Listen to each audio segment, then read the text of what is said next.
بسم الله الرحمن الرحیم.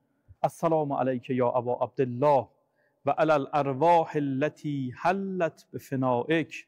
علیک منی سلام الله ابدا ما بقیت و بقی اللیل و النهار فلا جعله الله آخر العهد منی لزیارتکم.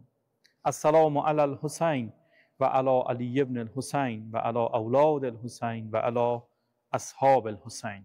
مردم عزیز و نازنین، سلام علیکم و رحمت الله. خیلی خوش آمدید به یاد خدا. امیدوارم که خداوند متعال به هممون توفیق بده شب جمعه زیارت نورانی و ملکوتی حضرت سید الشهدا سلام الله علیه. یکی از بهترین شب‌های هفته شب جمعه است، شب زیارتی مخصوص امام حسین علیه السلام، مخصوصاً که اگر در دهه محرم و ایام عذاب و حزن حضرت اربابمون مولامون سید الشهدا باشه. همینجا آرزو میکنم انشاءالله خدا قسمت و روزی همتون بکنه کربلا بین الحرمین شش گوشه ابی عبدالله. اگر این شبها توفیق نداریم کربلا باشیم و حرم نورانی سید و سالار شهیدان حضرت ابا عبدالله الحسین علیه السلام، اما در قم هستیم، در حرم اهل بیت هستیم، در چند قدمی مضجع شریف حضرت کریمه اهل بیت فاطمه معصومه سلام الله علیها، که خب ما از چند امام معصوم روایت داریم که هر کس فاطمه معصومه رو در قم زیارت بکنه بهشت بر او واجب میشه. کربلا، عاشورا، شهادت امام حسین تماما درس برای ما، پیام برای ما، و ما تلاش کردیم در یاد خدای این روزها با عنایت و توجه به آیات نورانی قرآن بخشی از قیام امام حسین علیه السلام و حماسه حسینی رو برای شما تبیین بکنیم. امیدوارم که برنامه رو همراهی بفرمایید، قدم به قدم جلو بریم، در محضر قرآن عزیز، قرآن شریف تلمذ بکنیم و برسیم به آنچه که سید الشهدا رسیدن انشاءالله. صلی الله علیک یا ابا عبدالله الحسین. ممنونم از نگاه و توجه شما مخاطبین عزیز، بیننده های خوبمون که همچنان با یاد خدا همراه هستید. در خاطر شریفتون هست آموزه ها و درس های قیام خونین سید الشهدا و واقعه کربلا بر اساس آیات نورانی قرآن. بحث ما و گفتگوی ما در این روزها و شبهای برنامه یاد خدا بود. در خدمت جناب حجت الاسلام و المسلمین آقای هدایت هستیم. آقا سلام علیکم و رحمت الله. عرض تسلیت و تعزیت قبول باشه عزاداری ها. سلام خدمت شما همه بینندگان عزیز، قبول باشه عزاداری هاتون. انشاءالله مجالس رو تقویت بکنیم، روزه امام حسین رو جدی بگیریم. راه خروج ما از این بلاها و ابتلاعات همین اشک و توسل به اهل بیت. ما در خدمتتون. خیلی عالی، ممنون و متشکرم. خب من خدمت دوستان عزیز عرض کردم که محور اصلی گفتگوی ما آیات قرآن، منتها پیوند میزنیم به قیام کربلا و عاشورا. یه آیه از مردم همشون حفظن، الان من بگم قاعدتا پشت سر من این آیه رو میخونن و مکروا و مکر الله والله خیر الماکرین که در سوره مبارکه آل عمران آیه 54 هست. خب ابتدا ما باید قدری با این آیه آشنا بشیم که چه هدفی داره، چه بیانی داره، شأن نزولی داره. آقای هدایت برامون توضیح بدم، بعد انشاءالله باید مرتبطش بکنیم با قیام امام حسین علیه السلام. این سوره آل عمران جزء سوم قرآن، حزب 6، صفحه 56. خداوند متعال یه جریان جنگ فرهنگی دشمن رو داره بیان میکنه. جامعه حضرت عیسی داره متزلزل میشه. فلما احس، یعنی وقتی حضرت عیسی یه چیزا رو حس کرد، نشون میده ظواهر جامعه داره تغییر میکنه. احس عیسی منهم الکفر، دید اینا دارن به سمت دشمن متمایل میشن، شکلشون، لباسشون، تمدنشون، آرایششون همش داره شبیه دشمن داره میشه. خب فلما احس عیسی منهم الکفر قال من انصاری الی الله، کیست که به من کمک بکنه برای رسیدن به خدا؟ یعنی من میخوام جامعه رو خدایی بکنم، رنگ و بوی جامعه رو الهی بکنم. قال الحواریون، حواریون یه عده‌ای بودن از مخلصین و یاران واقعی حضرت عیسی. نحن انصار الله، نگفتن نحن انصار رکع الی الله. حضرت عیسی گفته بود که من انصاری، کسی که یار من باشه به سمت خدا. اونا نگفتن نحن انصارک، اونا اینقدر میدونستن که اگر ما به امام جامعه، به پیغمبر خدا کمک بکنیم به خود خدا کمک کردیم. ان تنصر الله چگونه اتفاق میفته؟ وقتی که تو امام جامعه رو کمک میکنی، وقتی در مسیر رهبر جامعه داری حرکت میکنی، در واقع خدا داری یاری میکنی، رهبر حق. آمنا بالله واشهد بأننا مسلمون. عیسی ما یار خدا هستیم، تو هم شهادت بده نزد خدا که ما مسلمان واقعی هستیم. مسلمان واقعی یعنی کی؟ یعنی کسی که امام جامعه رو کمک میکنه. ربنا آمنا بما انزلت. خدایا ما به آنچه که تو به ما دستور دادی ما ایمان آوردیم. و تبعنا الرسول، ما از پیغمبر، از امام جامعه تبعیت کردیم. فاکتبنا مع الشاهدین. حالا اینجا خدا یه جمله‌ای میفهمد و مکروا و مکر الله.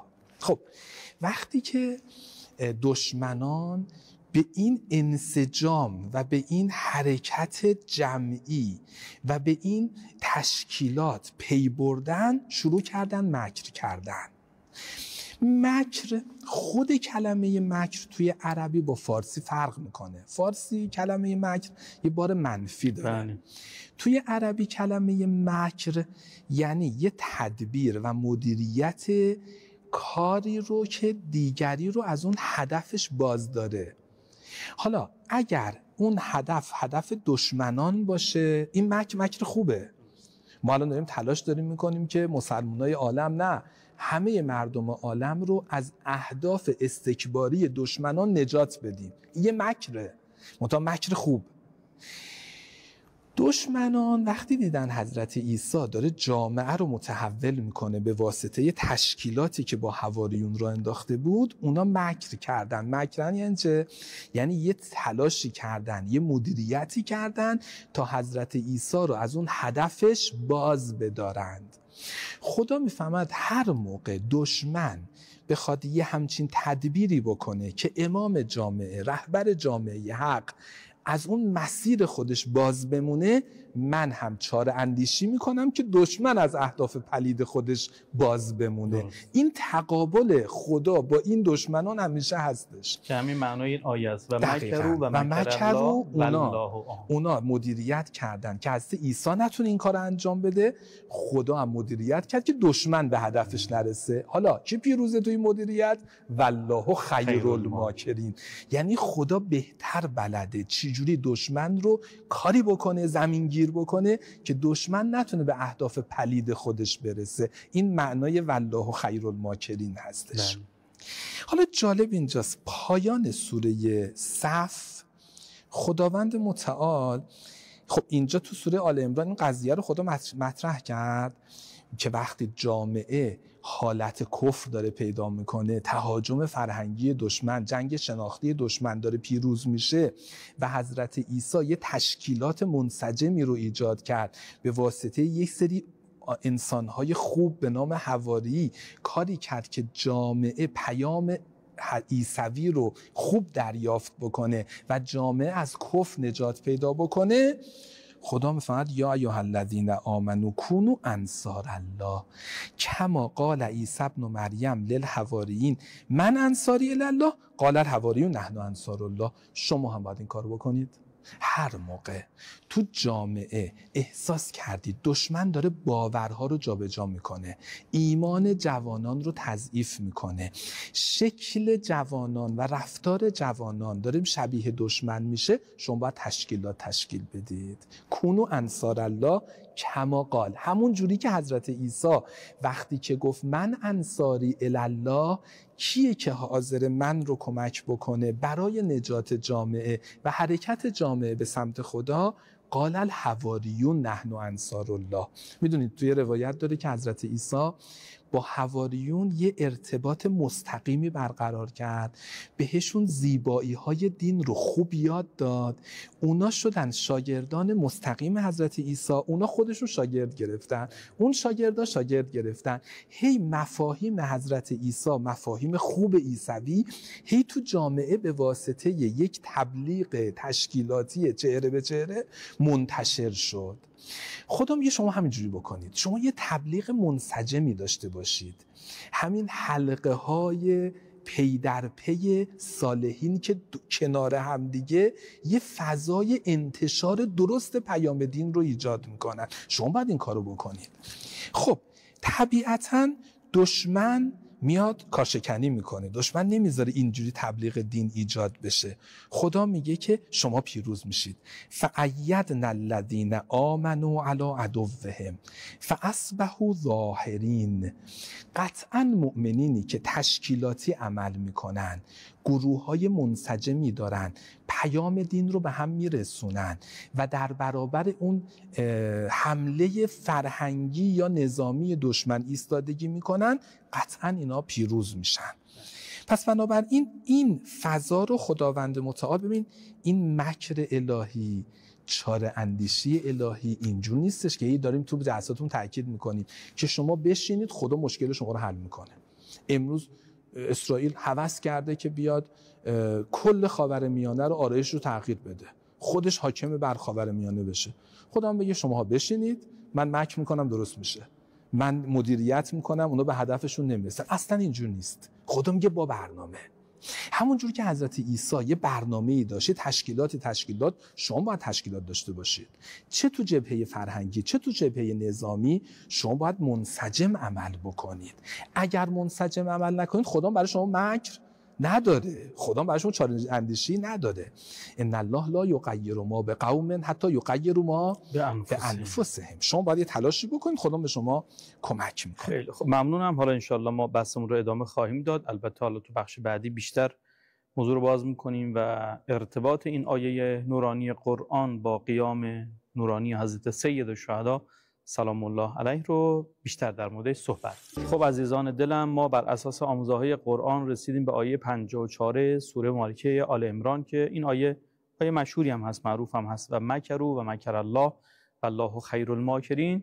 خب در دوران امام حسین علیه السلام یک مصداق کاملا روشن داشت و اون هم کسی که امام حسین علیه السلام برای انحراف امت و برای مبارزه با این شخص پلید قیام کرد، یزید لعنت الله علیه، اون هم مکر و حیله میکرد، او هم به دنبال انحراف تفکر و اندیشه و ذهن مردم بود. حالا میخوایم ببینیم مجای هدایت شما بیشتر ما رو روشن بکنید و توضیح بدید که مصداق این آیه چطور میتونه منطبق بشه با قیام نورانی امام حسین علیه السلام و مکر یزید و یزیدیان چه بود و امام حسین علیه السلام چگونه فائق اومد. بله، این خداوند متعال در سوره طارق میفرماید که انهم یکیدون کیدا، اینا دائما در حال کید هستند.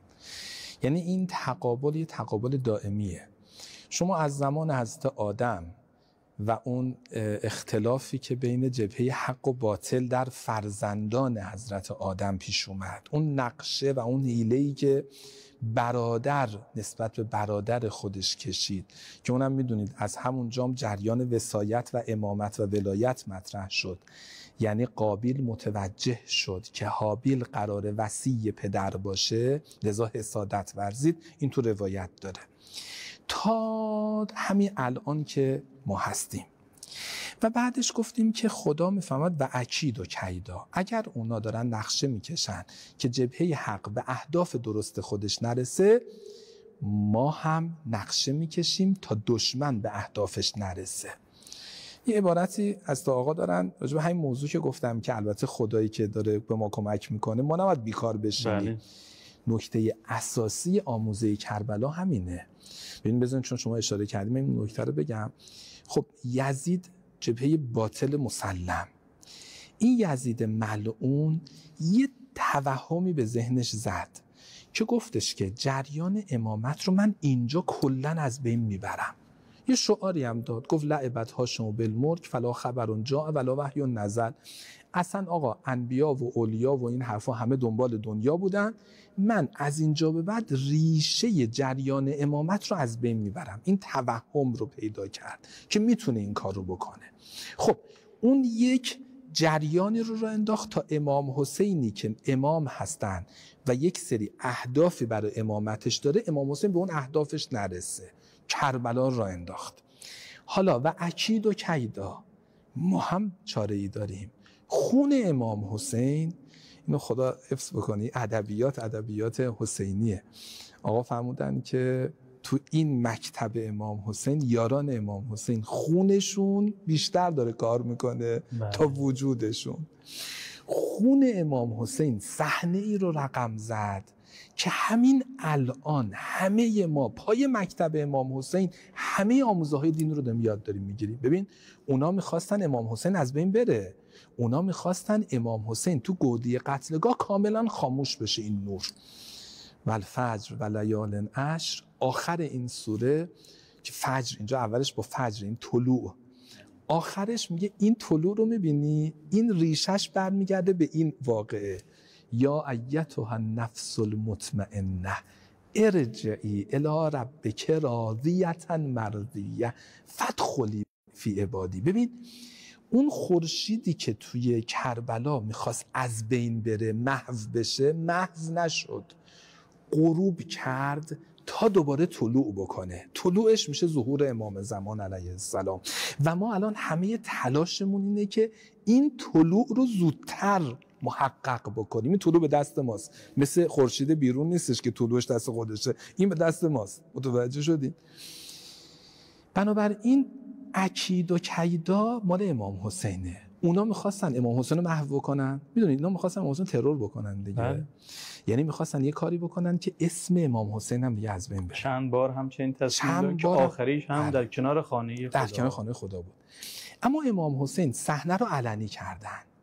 خودشون و خانوادهشون و مؤمنین اومدن تو صحنه کربلا که خوب واقعه به عالم رسانده بشه. به قول شهید مطهری میفرماید که امام حسین یه پیامی رو داشتن، پیام همه زیبایی های دین. این پیام رو با خون خودشون امضا کردن، به عالم مخابره کردن. چون خون پاش امضا شده، هر کی به این پیام نگاه بکنه و امضای خونم میبینه به جانش میشینه.